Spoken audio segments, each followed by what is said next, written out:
Meu nome é Fernanda Silva. Tenho 39 anos. A última vez que meu irmão me viu, eu estava dormindo dentro do meu Corsa quebrado no estacionamento de um posto da Petrobras em Duque de Caxias, com tudo que possuía em 2 sacolas do Extra. Isso foi há 8 anos. Hoje, estou no saguão de mármore do Tribunal de Justiça do Rio de Janeiro, observando ele através das portas de vidro enquanto anda nervoso no seu terno importado, olhando o Rolex a cada poucos segundos. Ele não faz ideia de que estou aqui. Ele não faz ideia de quem eu me tornei. O segurança acena respeitosamente para mim. Bom dia, doutora Silva. A sala de audiências número 3 está pronta para a senhora. Ajusto meu blazer azul marinho e sinto o peso da carteira da Ordem dos Advogados presa ao meu cinto.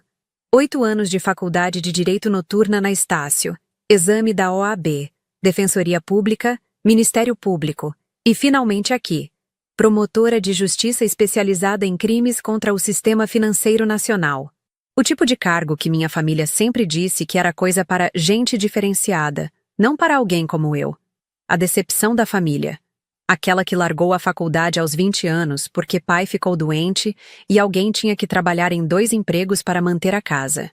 Aquela que passou os 20 e poucos anos cuidando de todo mundo enquanto meu irmão dourado, o Ricardo, terminava sua pós-graduação na FGV e construía seu império de investimentos. Aquela que eles descartaram quando mãe morreu e eu tive o que chamaram de surto. Mas eu sabia que era luto tão profundo que quase me matou. Quando perdi a casa, o emprego, tudo, eles nem retornaram minhas ligações. A Fernanda finalmente mostrou quem ela realmente é. Escutei Ricardo falando no velório da mãe. Ela sempre ia acabar assim mesmo. Isso depois que passei 4 anos trocando fralda geriátrica da mãe, organizando os remédios, dormindo numa cadeira de plástico no Hospital Souza Aguiar, enquanto ele visitava 2 vezes por mês. Mas aqui está o que Ricardo não sabe. Há 3 anos, a empresa dele começou a aparecer no nosso radar. Operações suspeitas, informação privilegiada. E eu sou a promotora responsável pelo caso há 18 meses. O elevador faz barulho e minha equipe sai. 3 advogados preparados, 2 delegados e evidências suficientes para colocar meu irmão na cadeia por 20 anos. Está tudo pronto, doutora Fernanda. O delegado Carvalho se aproxima. O advogado dele acabou de pedir mais uma negociação de delação premiada. Quase sorriu. Depois de 8 anos sem contato, Ricardo vai me ver de novo. Mas desta vez, eu estarei atrás da mesa da promotoria, e ele será o que está implorando. Nada de acordos, falo baixinho. Vamos a júri. Crescendo, Ricardo era a estrela. 3 anos mais velho, quadro de honra, capitão do time, bolsa integral na PUC. Eu era a coadjuvante, a irmãzinha que ajudava com os deveres, que mentia quando ele matava a aula, que inventava desculpa para os pais quando chegava bêbado. A Fernanda se vira virou a frase favorita do pai sempre que eu precisava de alguma coisa. Roupa nova? A Fernanda se vira. Dinheiro para a faculdade? O Ricardo precisa mais, ele vai longe. A Fernanda se vira. Eu era esperta o suficiente para me virar sozinha, o que significava que todo mundo esperava que eu fizesse isso. Quando o pai teve o primeiro infarto, adivinha quem largou os estudos para trabalhar e ajudar mãe a cuidar dele? Quando mãe começou a mostrar sinais de Alzheimer, adivinha quem virou cuidadora em tempo integral? Ricardo visitava do apartamento dele em Ipanema nos feriados, trazendo vinho importado. Ficava 2 horas e sumia. Todo mundo elogiava ele por ser tão dedicado durante essas visitas curtas. Enquanto isso, eu trocava fralda geriátrica e trabalhava de madrugada no Disque Entrega para pagar remédios. Quando mãe morreu, liguei para Ricardo do meu carro na noite que fui despejada. Ricardinho, eu preciso de ajuda. Perdi a casa e não tenho onde ficar. Fernanda, você não pode ficar esperando que os outros resolvam seus problemas para sempre. Você tem 33 anos. Se vira. E desligou na minha cara. Essa foi a última conversa que tive com meu irmão. Passei 6 meses morando dentro do carro, tomando banho nos banheiros do McDonald's, trabalhando em qualquer serviço. O fundo do poço era um saco de dormir gelado no estacionamento do Carrefour às 3 da manhã. Mas o fundo do poço é chão sólido. Você pode construir a partir dali. Consegui emprego de faxineira noturna num escritório de advocacia em Botafogo. Enquanto esvaziava lixeiras, eu lia cada petição, cada processo, cada código legal. Os advogados começaram a me notar, me encorajar. Você tem instinto para isso. Já pensou em estudar direito? Fiz o vestibular e passei em segundo lugar. Entrei na Estácio com bolsa integral, trabalhando meio período enquanto assistia aulas à noite, estudando até às 2 da manhã, sobrevivendo à base de café e determinação. A faculdade me levou à Defensoria Pública, depois ao Ministério Público. O tipo de carreira que pai sempre disse que era para os filhos dos outros. Estou sentada na cabeceira da mesa quando eles entram. Ricardo entra primeiro, falando no celular, mal olhando ao redor. Seu advogado acena educadamente. Doutora Silva, Richard Steinberg. Obrigado por nos receber. Ao ouvir meu nome, Ricardo levanta a cabeça bruscamente. Por um momento, ele apenas olha fixo, como se o cérebro estivesse lutando para processar. A irmã dele, o fracasso da família, sentada atrás de uma plaquinha promotora de justiça. Fernanda. A voz dele falha. Oi, Ricardo. Mantenho minha voz profissional. Por favor, sentem-se. Vocês se conhecem? Steinberg pergunta. A doutora Silva é irmã do meu cliente. Falo calmamente, tirando o arquivo. Mas isso não vai me impedir de processar este caso com todo o rigor da lei. Ricardo se senta pesadamente. Fernanda, que história é essa? Como você virou promotora? 8 anos atrás, você me falou para me virar com meus próprios problemas. Falo, abrindo o arquivo. Então, eu me virei. Coloco fotografias de extratos bancários, transcrições, e-mails. Seu cliente está sendo acusado de 15 crimes contra o sistema financeiro nacional. A sentença recomendada é de 18 a 25 anos. Certamente podemos chegar a um acordo. Steinberg se inclina. Não. Fecho o arquivo e olho diretamente para Ricardo. O Ministério Público não tem interesse numa delação premiada. Ricardo está pálido. Fernanda, por favor, nós somos família. A risada que sai de mim é cortante. Família? Quando eu estava dormindo no meu carro há 8 anos e te liguei pedindo ajuda, o que você me falou? Ele não responde. Você me falou para me virar com meus próprios problemas. Bem, Ricardo, agora você precisa se virar com os seus, e eu não vou resolvê-los para você. O julgamento dura 3 semanas. Apresento o caso metodicamente, peça por peça. Registros financeiros, ligações gravadas, depoimento de delatores. A cada dia, a fachada confiante do Ricardo desmorona um pouco mais. Durante meu argumento final, o tribunal está lotado. Senhores jurados, este caso é sobre responsabilidade. É sobre o princípio de que ninguém está acima da lei. Os conduzo pelas evidências uma última vez. O réu escolheu quebrar a lei porque achava que era importante demais para enfrentar consequências. Hoje, vocês têm o poder de provar que ele estava errado. O júri delibera por 6 horas.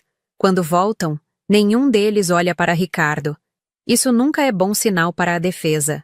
Sobre a acusação de crime contra o sistema financeiro, qual é o veredicto? Culpado. A palavra ecoa pelo tribunal como um tiro. A esposa do Ricardo solta um gemido abafado. Eu mantenho minha expressão neutra, mas por dentro sinto uma mistura complexa de satisfação e tristeza. Culpado. Culpado. Culpado. 15 vezes. A cada veredicto, Ricardo encolhe mais na cadeira. Suas mãos tremem visivelmente. O homem que um dia me disse que gente como a gente não vai presa, está descobrindo que não é tão intocável quanto pensava. O juiz bate o martelo. O réu permanecerá custodiado até a audiência de sentença, marcada para 6 semanas. Ricardo desmorona sobre a mesa, os ombros balançando. A esposa dele sai correndo do tribunal soluçando. Os 2 filhos, agora universitários, ficam olhando em choque absoluto. Provavelmente não fazem ideia de que a mensalidade da faculdade foi paga com lucros ilegais. Enquanto os agentes se aproximam para escoltá-lo, Ricardo levanta os olhos vermelhos na minha direção. Há algo naquele olhar que não vi em 30 anos. Vulnerabilidade real, medo genuíno. Talvez até arrependimento. Por um momento, vejo o irmão mais velho que me ensinava a andar de bicicleta no quintal de casa. O mesmo que me consolava quando eu chorava por causa das outras crianças na escola. Antes que ele se tornasse o Ricardo dos ternos caros e da arrogância. Antes que eu me tornasse a Fernanda, que não prestava. Mas esse momento passa rapidamente. Ele fez suas escolhas, assim como eu fiz as minhas. Nos corredores do tribunal, repórteres me cercam com microfones e câmeras. Doutora Silva, como se sente processando o próprio irmão? Foi difícil manter a imparcialidade? O que sua família pensa disso? O Ministério Público não faz distinção entre criminosos. Respondo automaticamente. Todos são iguais perante a lei. Mas enquanto caminho pelos corredores de mármore, uma lembrança me atinge como um soco no estômago. Ricardo, aos 15 anos, me defendendo de uns valentões na escola. Ninguém mexe com minha irmãzinha, ele havia dito, com o peito estufado de orgulho protetor. Quando foi que perdemos isso? Quando o amor fraternal se transformou em competição? Quando a proteção se transformou em abandono? Talvez tenha sido gradual. Talvez tenha começado quando os pais começaram a compará-la conosco constantemente. Por que você não pode ser mais como o Ricardo? Olha só as notas do seu irmão. O Ricardo nunca me daria esse trabalho. Ou talvez tenha sido quando ele percebeu que podia se safar de qualquer coisa, porque eu sempre estaria lá para limpar a bagunça, para mentir pelos dois, para assumir a culpa. Eu facilitei a transformação dele no homem egoísta que se tornou. Mas isso não muda o fato de que, quando eu mais precisei dele, ele me abandonou completamente. Quando estou saindo do tribunal, a voz do Ricardo me para. Fernanda. Me viro. Ele está flanqueado por agentes federais, algemas nos pulsos. O terno caro está amarrotado, o cabelo despenteado. Toda aquela postura confiante evaporou completamente. Me desculpa por tudo. Por não ter estado lá quando você precisava. Por não ter sido o irmão que você merecia. Estudo o rosto dele, procurando arrependimento genuíno, além do medo de ir para a prisão. Talvez esteja lá. Talvez depois de 38 anos, ele finalmente entenda o que família realmente significa. Você lembra quando me ensinou a andar de bicicleta? Pergunto de repente. A pergunta parece surpreendê-lo.